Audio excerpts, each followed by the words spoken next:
a un tema muy, pero muy interesante, porque está en línea Karina Cabo. Ella es doctora en educación, profesora de pedagogía y filosofía, y es autora de un libro sobre educación, escuelas reales en tiempos digitales. Karina, buen día, ¿cómo le va? ¿Qué tal? Buen día, ¿cómo le va? Bien, muy bien, muchas gracias por haber aceptado esta conversación. Usted No, por favor. intenta unir dos mundos que necesariamente están imbricados, pero hay que trabajar para lograrlo, ¿no? La escuela real y el tiempo digital. Sí, ese es mi segundo libro que lo edité hace unos años atrás, donde intento plantear esto, ¿no? La importancia de la tecnología en la escuela, pero no la tecnología porque sí, sino realmente un uso pedagógico de la tecnología para aprovechar lo que tenemos todos los días en nuestras manos, que es el teléfono, la computadora, así como pasamos mucho tiempo con los dispositivos en las manos, bueno, que sea con un uso pedagógico. Pero Ujú. obviamente que un docente esté capacitado para hacerlo, porque de lo contrario no hacemos más que sino entretenernos, y la idea es aprender, ¿no es cierto?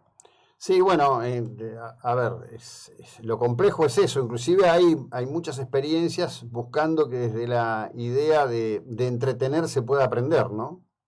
Así es, así es. Por eso, si bien yo no doy recetas, siempre trato de tener algunas propuestas en mis libros que tengan que ver, bueno, cómo usar los contenidos educativos digitales, cómo Ujú, usar una película o un fragmento de una película, una ujú. canción, las redes sociales, el Twitter. Creo que son elementos muy importantes que nosotros los podemos usar en pos de nuestras materias.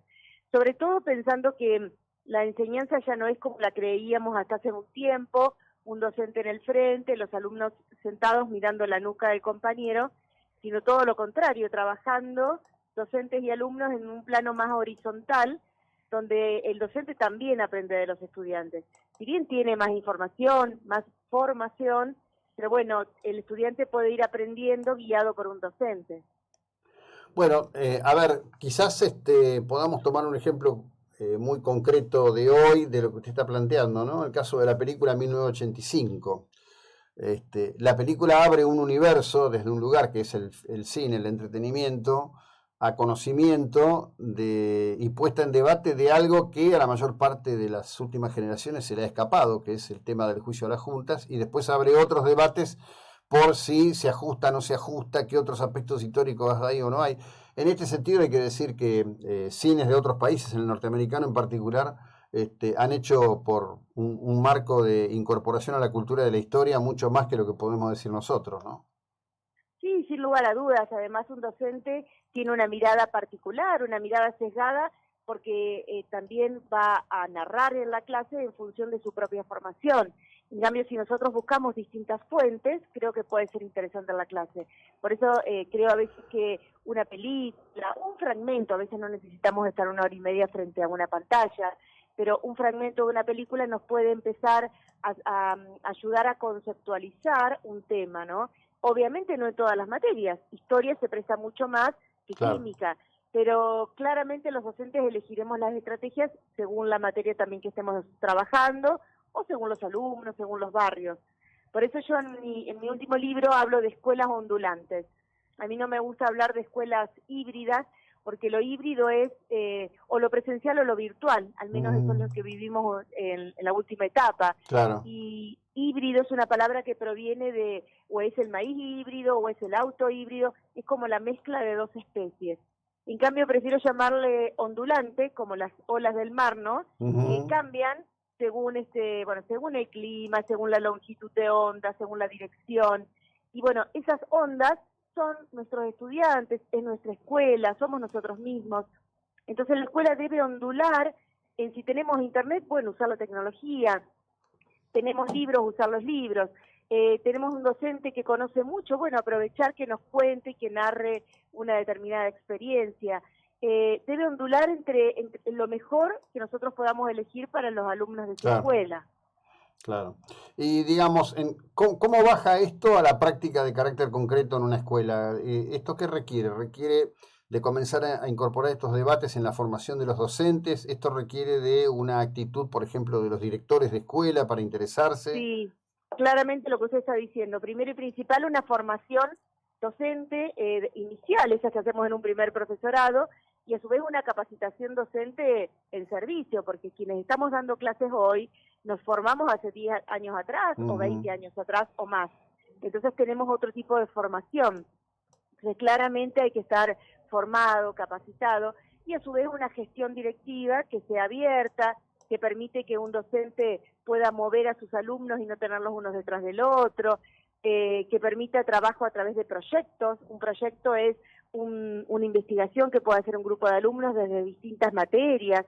Entonces esto implica también mover los horarios, que eso también es una complejidad dentro de la escuela. Entonces también necesitamos ministerios que tengan esta visión de la enseñanza, ¿no? No es tan difícil, pero creo yo que todos estos temas que nos están atravesando, como los que mencionaba, como también la igualdad de género, la alfabetización digital, bueno, distintas temáticas que aparecen en estos días, nosotros las tenemos que tener en cuenta. Sí. Sabiendo que hay cuestiones que hay que trabajar en el aula, que muchas veces las dejamos pasar, como temáticas muy actuales que tienen que ver con la violencia, noviazgos violentos, por ejemplo, es un tema que es de mucha relevancia en estos días, los cambios climáticos, bueno, las distintas problemáticas que atraviesan a la sociedad que realmente son importantes quizás en un lugar y no en otro. Nosotros aquí en la zona yo soy de Rosario y estamos con el problema de los humedales, bueno, es un tema que tenemos que tomar conciencia, claramente hay que trabajarlo desde la escuela, así como la educación vial cambió la mirada porque los chicos llevaban todos esos conocimientos a su casa. Bueno, hay conocimientos que también tenemos que enseñar en la escuela para que después los niños concienticen en su hogar y obviamente se vayan formando en ese sentido. Sí, claro. Bueno, esto tiene que ver con los paradigmas. Usted decía el tema de los humedales, ¿no? Que justamente se pretendía remediar con una nueva ley que resultó ser innecesaria porque existe un conjunto de leyes que en la Argentina deberían estar resolviendo y conteniendo este tipo de cuestiones, ¿no? Así que también eso es como un aprendizaje, entender que ya tenemos un cuerpo normativo suficiente, importante, que la más de las veces desconocemos, ¿no? Transitamos por una suerte de estado de anomia frente a lo legal en la Argentina. Sí, claro, y a veces desconocemos las leyes o no las cumplimos y no hacemos experiencias cotidianas que podrían cambiar, acá nosotros tenemos, que podrían cambiar realmente el problema. Nosotros tenemos desde quemas por trabajo o por usar el campo, pero también tenemos fiestas en las islas con miles de jóvenes.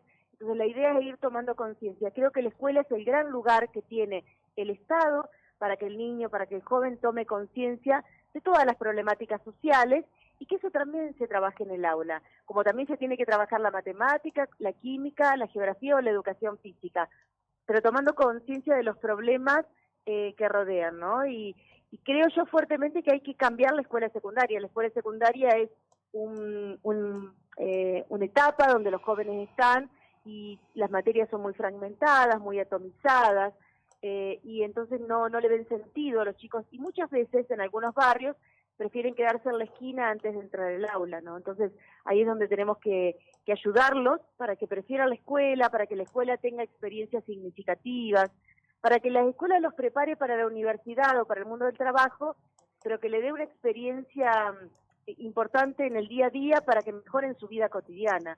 Y creo que es por ahí donde tenemos que andar, ¿no?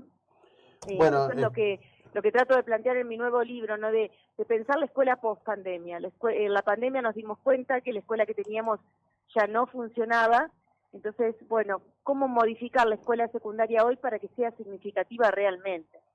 Sí, es un enorme, inmenso desafío que requiere de una articulación muy grande y además requiere de una decisión política frente, por lo menos en provincia de Buenos Aires, digo, frente al tema de los gremios, ¿no? Sí. Es muy importante eso, porque si no es como que no hay salida. Los gremios están en una posición de obturación permanente de cualquier tipo de cambio. Sí, y la verdad que a veces quedamos en una encerrona donde hay una pelea, ¿no?, entre gremios y gobierno de turno, y no podemos allí poder pensar cuál es la mejor experiencia para los jóvenes. Sí. Entonces creo que es fundamental que nos pongamos de acuerdo, que se discuta, que se debata claramente, para después pensar, bueno, cuál es la mejor educación.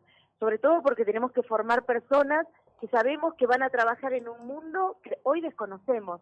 Entonces no es solamente enseñar conocimientos teóricos, sino ciertas habilidades que tienen que ver con el pensamiento, que les pueda permitir a los jóvenes dentro de 2 o 3 años seguir formándose en aquello que hoy desconocemos.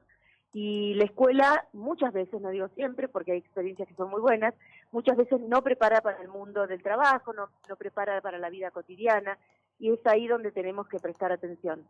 Sin duda. Son 5 años que son maravillosos, pero que muchas veces, o la mayoría de las veces, no es significativo. Uh-huh. Es un buen cierre. Karina, gracias, buena jornada, muy amable, gracias por su tiempo. No, por favor, gracias a ustedes, muy amable. Bueno, la doctora Karina Cabo, doctora en educación, hablamos de esto, de la cuestión central, recordamos, citamos para la audiencia que en este descafeinado coloquio de idea que transitó irrelevantemente Mar del Plata, hubo un momento muy relevante que fue el momento en donde se debatió sobre educación y estuvo allí presente por primera vez alguien que es un primus interactores en el tema que tiene que ver con la cuestión, digamos, denominada o conocida como de padres organizados, ¿no? Fue muy interesante.